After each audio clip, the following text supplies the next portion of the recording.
What is going on, guys? It is Wrestlelamia here, back with another video. Join us now as we look at this week's edition of the Red Brand, as well as the wildest news stories and rumors you need to know, including: will The Rock appear at WrestleMania? Triple H goes off on internet wrestling fans. Nikki Bella secretly training for an in-ring return. Randy Orton is left heartbroken. Mariah May headed to WWE. Plans shut down for Chelsea Green at WrestleMania, and much more. Be sure to subscribe and hit that notification bell for daily wrestling videos, and follow us on Facebook for exclusive lists. Also check out our new videos on Wrestlelamia XL.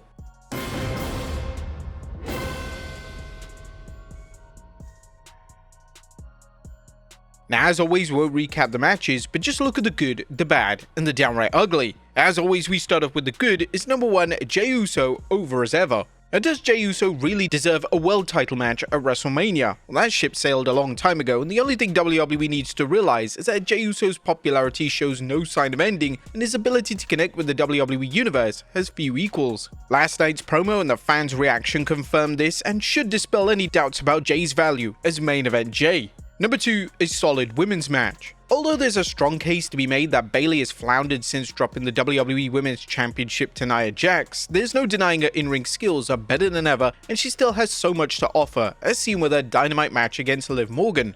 But Bayley's biggest weakness is her generosity and wanting to use her star power to put others over, something she needs to be more prudent with. Number 3, Bron Breakker is the new beast. What do you do when you have no Brock Lesnar anymore? Well, no problem, as Bron Breakker has become WWE's resident beast incarnate. Although don't get us wrong, we're not overlooking Jacob Fatu. Brock isn't returning anytime soon, but Breakker has settled into the role of resident badass, and dare we say it, he's also shown he's unbreakable. Number 4, excellent hype for WrestleMania. A few other than Triple H would argue the build to this year's WrestleMania has been weak, but in the spirit of giving credit where credit is due, we applaud WWE for using Raw to hype WrestleMania as much as possible without turning the Red Brand into a 3-hour pre-show. Number 5, Penta vs Finn, an instant feud. Will Penta El-Zero win the Intercontinental Championship at WrestleMania? Regardless of whether he walks away with the title, Penta seems custom-made for a feud against Finn Balor. While Balor's win-loss record is as wonky as ever, his work remains in the upper echelon of the WWE, which is saying a lot when you consider how many great workers the company currently has. A Penta vs Finn feud is too good to put on the back burner, and it could give Raw a great jump start for after WrestleMania. Number 6, they've finally given Cross a chance. Karrion Kross's match against AJ Styles was to tune up the match that the Phenomenal One needed heading into WrestleMania for his fight with Logan Paul. However, it was also a chance to revisit the question why Karrion Kross isn't a featured player on Raw. As effective as Kross is in backstage segments, where he served as a catalyst for heel turns including the New Day, and also crushing it on social media, he should be wrestling regularly and working in feuds. Kross's wrestling ability, mastery of ring psychology, and overall look make him a candidate for at least an upper card push. And there may be hope for Kross, as he's back to using the black and white entrance that symbolized his dominance in NXT. Michael Cole even took note of this and put over its importance during a segment that aired in Raw's international markets, but sadly not in the US. We also got to make mention of his ring psychology, as it was revealed on commentary that the same person who made Karrion Kross's tights that night were also the same person who makes AJ Styles' tights. There's definitely something about matching attires that gets into your opponent's head. Also, another fantastic detail from Karrion Kross is offering himself as a sort of sacrifice to AJ Styles. As well he did the phenomenal forearm, Kross put his hands behind his back. Number 7, Seth Rollins' mission statement. Now, is Seth Rollins a heel? That's a question that WWE isn't providing any easy answers to, because Rollins continues to make his case that getting rid of CM Punk and Roman Reigns is what's best for business. Rollins reminded fans that he's targeting Punk and Reigns as the two wrestlers who come and go as they please, expecting the fans to embrace them when they return. It's been said that the best villains think that they're the heroes, but in Seth's case, it's hard to think of him as a hero as he continues making great points. CM Punk took his ball and went home, Roman Reigns only wrestles when he wants, and Paul Heyman is scum. Number 8, salvaging a sorry storyline. And was Roman Reigns versus Seth Rollins versus Punk one of the most awkward main events in WrestleMania history? Fans are still debating why WWE chose to have the 3 megastars battle over their respective legacies rather than, say, a world championship, and now putting all 3 men into a match seems like cramming a square peg into a round hole. The only highlight has been the promo battles between the 3, and Roman Reigns apparently ending his lengthy relationship with Paul Heyman added some life into a floundering storyline. The only thing missing is a real stipulation for this match. Why is there absolutely nothing to gain from this? WWE could have even at least put it in as a #1 contenders match for maybe the next event down the road, which is Backlash. There we could have seen any one of these three men face off against Gunther or Jey Uso, which definitely would be a main event worthy match.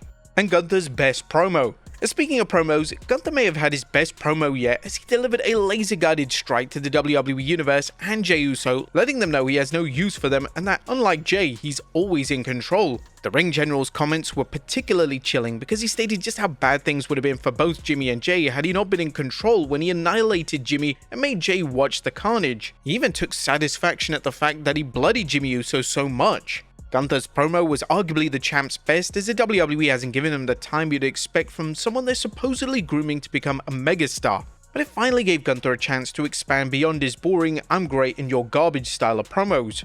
That was good. What about the bad? Is #1, not much. LWO continuing looking like chumps. The Latino World Order continues to look like a collection of chumps, something which is mind-boggling when you think of how many talented members are in the group, and yet they're still relegated to jobber to the star status. Last night's Raw saw Rey Mysterio defeat American Made's Julius Creed, only for El Grande Americano to show up and take out every member of the group. Speaking of El Grande Americano, doesn't that tattoo look familiar? Yeah, our suspicions were 100% right. This is definitely Omos. That was nothing downright ugly. WWE did its best to boost WrestleMania 41 with a solid episode of Raw, and hopefully the WWE superstars will work their tails off to lift the show out of what looks to be a mediocre card.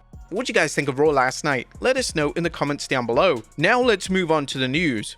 Our first story looks at will The Rock appear at WrestleMania? The top of today's news is a question of whether The Rock will appear at this Mania to add some hype to the John Cena vs Cody Rhodes match. The Rock has been nowhere to be seen following John Cena's heel turn Elimination Chamber, fueling debate about what The Rock's real role was within the Cena heel turn, and why he's even been involved. And now Fightful select Sean Ross Sapp is reporting on the latest about The Rock appearance at Mania, stating he believes The Rock will be there. At the same time, Sapp mentioned WWE's many blunders with The Rock's involvement in WrestleMania's biggest matches.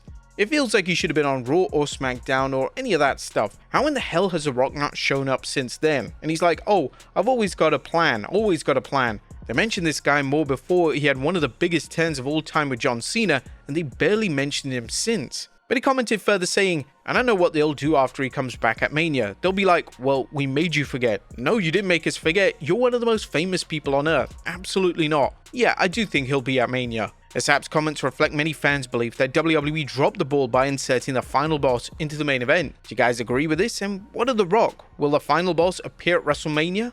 Next up, Triple H blasts internet wrestling fans. What does Triple H really think about fans who complain online about the WWE product? Apparently not a lot, as he blasted the IWC when he appeared on the Flagrant podcast. He mentioned the internet is not real life, and the bitching and the effing complaining that is on there is not real life. You could read the internet and it'll sound like this thing is dead. I'll use Cody as the example. Cody's already jumped the shark. He's dead as a babyface. He goes, really? I don't know. I'm in an arena with 10 to 15,000 people every night going apeshit for me, selling the most merchandise. But sure, whatever you want to say on the internet, that's the golden rule. It's just opinion of a few people.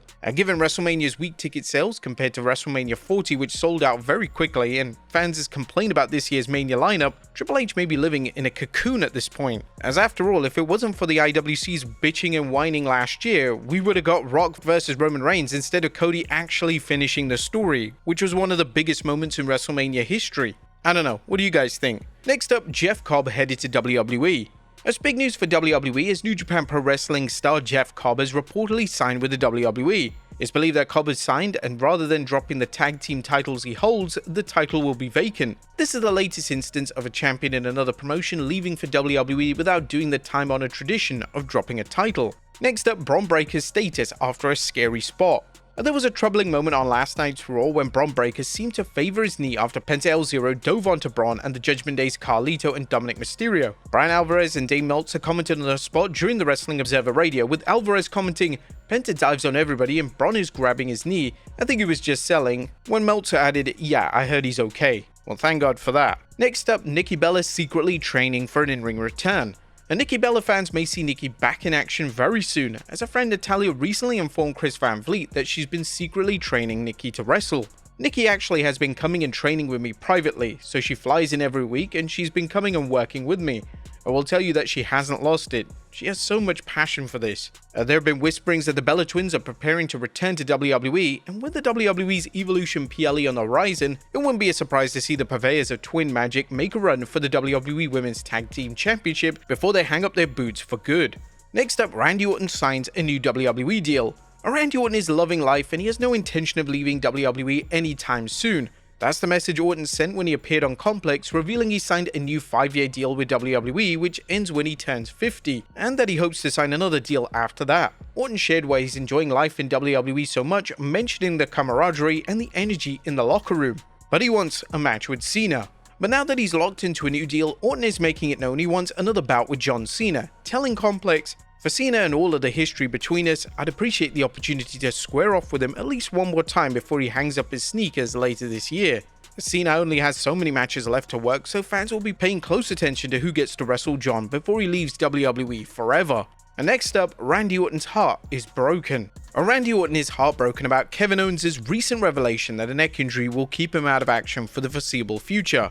The Viper opened up during an appearance on Complex saying, "If we're being real here, my heart breaks for Kevin. I think first and foremost, I just hate that he's got to go through that. Even more than a physical journey, he's got to go on to let his body heal. It's a mental journey too. His body's been through it and now he's paying that price. As he said in the ring the other day, we all pay the price at one point or another." Orton definitely knows the hazards wrestling can impose on a grappler's body, as he missed 18 months recovering from wrestling related injuries, and at one point he was told he should hang up his boots. Next up, plans shut down for Chelsea Green at WrestleMania. Chelsea Green is another WWE superstar who won't be wrestling at Mania, despite her fans calling her SmackDown's MVP, which she is. However, Fightful Select reports some WWE officials toyed with the idea of the longest reigning US Women's Champion hosting this year's show of shows. However, those plans were quickly shut down. I don't know what they were thinking. It definitely would have been fun watching Chelsea entertain the fans.